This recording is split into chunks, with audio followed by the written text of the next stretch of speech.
છે।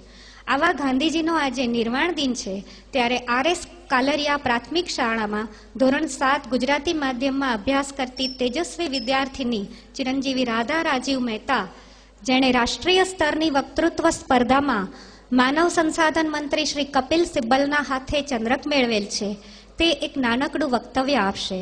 વિષય છે જો મને ગાંધી મળે તો। પરમ શ્રદ્ધેય ગુરુજનો અને વડીલો, અપૂર્વ દૈદીપ્યમાન ચેતનાનો તાર રણજણે જાઉં હું એને શોધવા ને સ્વપ્ન સામું મળે। સાચે આમ જ બને કે ઉઘાડું અંતરની આંખો અને સામે મને ગાંધી મળે।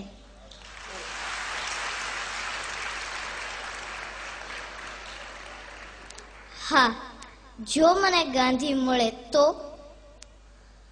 વાત્સલ્ય સભર હાથ શિરે ફેરવીને પૂછે, બેટા હિન્દ કેમ છે?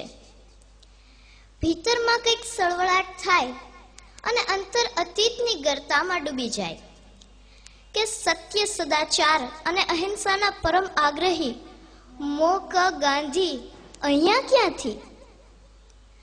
અંતરમાં ફરી વાચા ફૂટે અને બાપુ કહે, માં ભારત અને બાળકોની ખબર લેવા આવ્યો છું। જીવનભર સત્યનું આચરણ કર્યું ને તેની આ ફલશ્રુતિ છે કે ફરી એકવાર અહીંયા આવવા મળ્યું। પછી તે મારા હાથમાં પેલું જર્જરિત થયેલું 3 વાંદરાનું રમકડું જોઈને પૂછે, બેટા હજુ એ તું બાળક જ રહ્યો?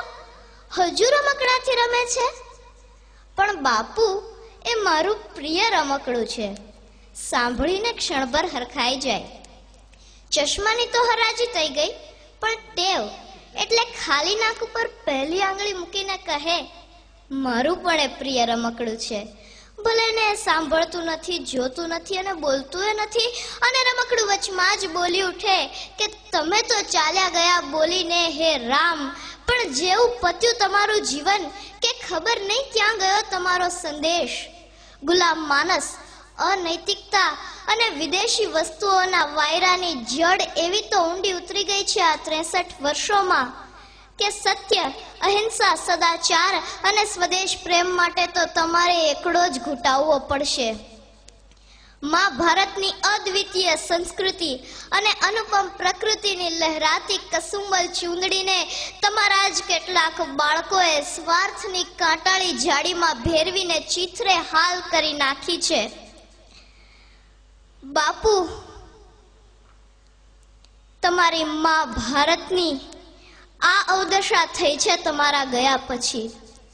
મારા પ્રિય રમકડા અને બાપુ વચ્ચેના આ સંવાદથી મને કદાચ મેઘાણીજી સમજાય અને બાપુ વતી કહેવાની ઈચ્છા થાય કે સત્તા નિયમોની જાલ ધારા કેરી ચુંગાલ, ભોળા કંગાલ કાજ ફાંસલા પસારે, ધનિકો માલંત મુક્તિ ગરીબોના લાલ રક્ત સત્તાના ભક્ત આજ શોષે કર ભારે। બહુદિન સત્વ સયા જીવન નિર્વીર્ય થયા, બંધુત્વે સયા પ્રાણ નવરચના માગે। જાગો જાગો ગુલામ આવી પહોંચ્યા મુકામ, ઇન્સાફી તખ્ત પર કરાલ કાલ જાગે, દેવા ઘાતી ને દંડ ઘોર કાલ જાગે।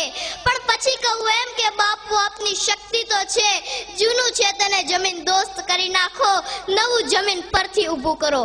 વર્તમાન પરિસ્થિતિમાં પણ આપની વિચારધારા અને કાર્યશૈલી યથાર્થ છે। ફર્ક થોડાક લોકોનો છે, પહેલા એ પારકા હતા, આજે તમારા પોતાના છે।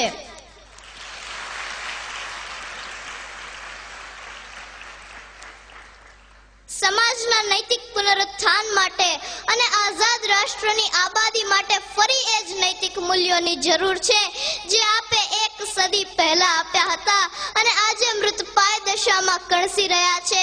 અને બાપુ 63 વર્ષની આ આખી યાત્રાનું એકમાત્ર સાક્ષી મારું આ પ્રિય રમકડું છે। પણ આવે વખતે બાપુ મને વધારે કશું ન કહેવા દેતા પોતાના મોં પર પેલું કાયમનું બોખલું સ્મિત લાવીને એમ જ કહે, જ્યારે દીવો ધરે ન કોઈ, જ્યારે ઘન ઘોર તુફાની રાતે 12 વાસે તને જોઈ, ત્યારે આભની વીજે સળગી જઈને સૌનો દીવો એકલો થાને રે. તારી જો હક સુણી કોઈ ના આવે તો તું એકલો જાને રે, એકલો જાને, એકલો જાને, એકલો જાને રે. તારી જો હક સુણી કોઈ ના આવે તો તું એકલો જાને રે.